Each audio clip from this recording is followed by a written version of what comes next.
सारे मिलके नाचेंगे मार्चिलम का सुट्टा भोले तेरे शरण में भोले बाबा तेरे शरण में भोले बाबा सारे गांजे काटेंगे मार्चिलम का सुट्टा भोले सारे मिलके नाचेंगे शंभू मार्चिलम का सुट्टा भोले सारे मिलके नाचेंगे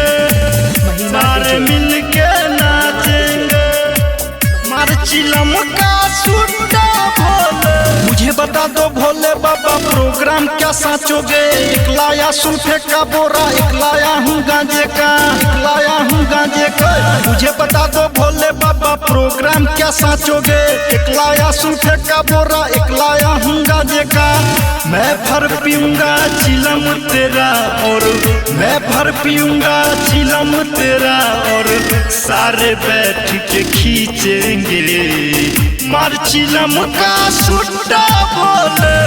सारे मिलके नाचेंगे शंभू मार्चिलम का सुट्टा भोले सारे मिलके नाचेंगे सारे मिलके नाचेंगे